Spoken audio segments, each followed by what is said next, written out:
तो अभी हम देखने वाले हैं एरिया ऑफ ट्राइंगल। अभी तक हमने ट्राइंगल्स का एरिया अलग अलग मेथड से निकाला है। अब हम समझते हैं कि हम डिटरमिनेंट मेथड से किसी भी ट्राइंगल का एरिया कैसे निकाल सकते हैं। तो सबसे पहले जो हमारा ट्राइंगल होता है उसमें हमारे मेन 3 वर्टाइसेस होते हैं। कोई भी 3 वर्टाइसेस हो गए, सपोज इसको मैंने नाम दे दिया x1 y1, ये मेरा हो गया x2 y2, ये हो गया मेरा x3 y3। ओके, ये 3 वर्टाइसेस है।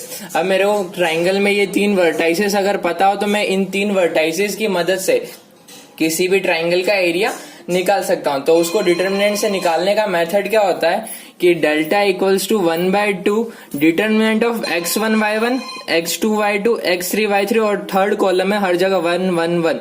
तो ये उसका बेसिक फॉर्मूला है कि जिस मदद से हम एरिया ऑफ ट्राइंगल निकाल सकते हैं। ओके, तो अब एक सम देखते हैं जिससे हमें एक बेटर अंडरस्टैंडिंग मिले।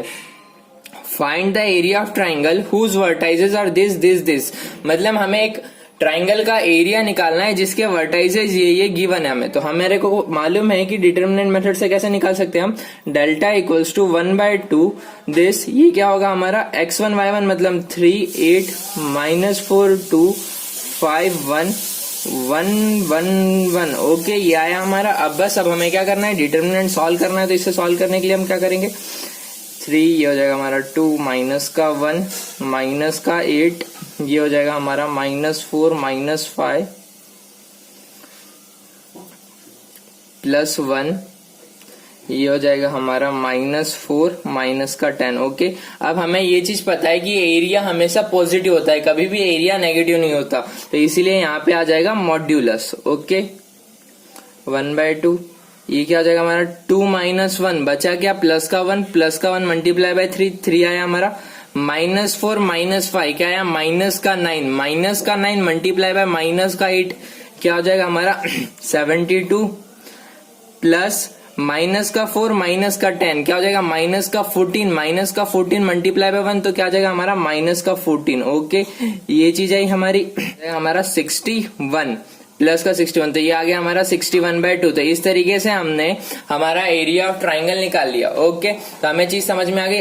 कई बार ऐसा होता है कि हमें एरिया ऑफ ट्राइंगल जो होता है वो गिवन होता है। जैसे यहाँ ऑलरेडी आपको गिवन होगा कि इस वर्टाइसेस से जो ट्राइंगल बन रहा है उसका एरिया ये है। सपोज मान लो आपको ऐसे दे दिया कि एक 3,8 है, एक 5,a है और एक 6,10 है।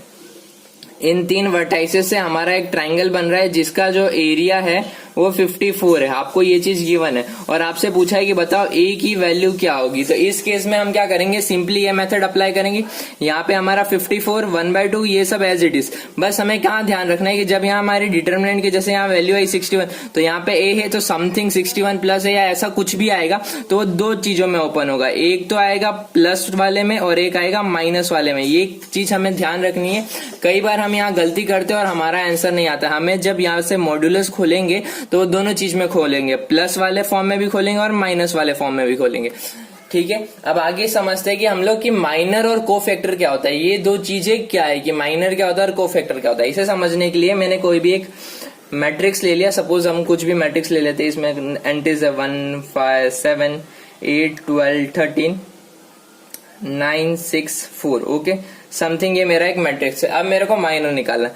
तो माइनर और कोफैक्टर इनमें से भी किसी भी एलिमेंट का माइनर और कोफैक्टर निकाल सकते हैं। तो सपोज मैं बात करता हूं कि मुझे 1 का माइनर निकालना है। तो 1 का माइनर क्या होगा कि अगर मैं इसके रोज और इसके कॉलम्स को भूल जाऊं कि इसके रो और कॉलम नहीं है, बाकी जो बची हुई चीज है, जैसे अगर मेरे को निकालना है minor of 1 1 first row first column के एलिमेंट का, तो क्या होगा इसके रो और इसके कॉलम को भूल जाओ तो ये जो बचा, जैसे कि हमारा क्या बच रहा है 12 13 6 4। अब इसको सॉल्व कर दो, वो आ गया आपका माइनर आ गया।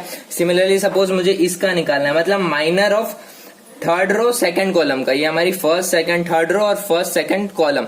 तो minor of second row third column के एलिमेंट का, ठीक है, इस एलिमेंट का निकालना है। तो वो हमारा क्या हो जाएगा कि इसके रो, ये जो एलिमेंट है इसका रो और इसके कॉलम को भूल जाओ, बाकी जो बची हुई चीजें वो इसका माइनर हो जाएगा। तो बचा क्या है 1 7 8 13। अब इसको सॉल्व कर दो, क्या हो जाएगा हमारा 13 माइनस 56, ये क्या आ गया हमारा, ये आ गया 43। तो बस इसका माइनर आ गया माइनस का 43। सिंपल, हमने माइनर निकाल लिया।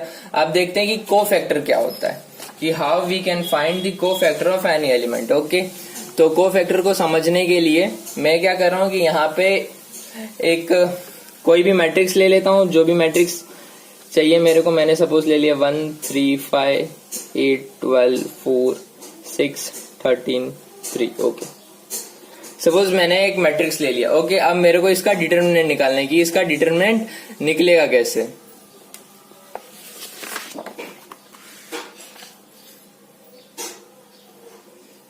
मैंने यहाँ रैंडमली एक मैट्रिक्स ले लिया। अब मुझे इस मैट्रिक्स के किसी भी एलिमेंट का कोफैक्टर निकालना होगा कि कोफैक्टर किसी भी एलिमेंट का निकालते कैसे। तो आप वो चीज समझते हैं कि हम कोफैक्टर कैसे निकाल सकते हैं। सपोज हमारा यहाँ कोई भी एलिमेंट है, मेरे को कोफैक्टर निकालना है। कोफैक्टर निकालने का फॉर्मूला होता है -1 raise to i plus j into minor. Okay, ये तरीका होता है। अब इसे देखते हैं। सपोज मान लो मुझे ये वाले एलिमेंट का जो 3 नंबर है, उस एलिमेंट का मुझे कोफैक्टर निकालना है। मतलब कोफैक्टर ऑफ कौन सा, ये फर्स्ट रो सेकंड कॉलम का एलिमेंट है, मतलब कोफैक्टर ऑफ 1 2 एलिमेंट। ओके, तो कैसे निकालूंगा, इसके रो और इसके कॉलम को भूल जाऊं, इसके रो और इसके कॉलम को भूल जाऊं, जो बच रहा है उसे लिख दो। हो गया 8 4 6 3 और -1 रेज टू i प्लस जे। मतलब इसका कौन सा i क्या यहाँ रिप्रेजेंट कर रहा है, ये कर रहा है रो कौन सी इसकी फर्स्ट और कॉलम कौन से सेकंड। मतलब 1 + 2, मतलब 1 + 2 ये हो गया 3, -1 रेज टू 3। तो ये क्या आ जाएगा हमारा -1। ये इसे सॉल्व करते हैं। 24 - 24, एक तो ये आ गया हमारा 24 - 24 0 इंटू एनीथिंग 0। तो यहाँ हमारा कोफैक्टर इस एलिमेंट का आ गया 0। तो इस तरीके से हम किसी भी एलिमेंट का कोफैक्टर निकाल सकते हैं। हमें क्या करना है, -1 रेज टू i प्लस जे और उस एलिमेंट का माइनर, सिंपली ये हमारा कोफैक्टर आ गया। यही एक वजह है कि जब हम डिटर्मिनेंट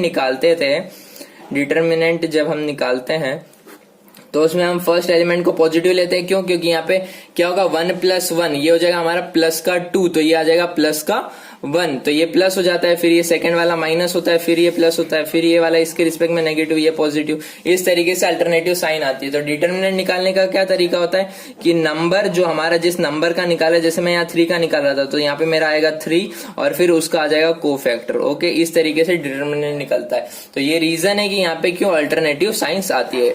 आपको समझ में आ ही गया होगा कि किस तरीके से होता है।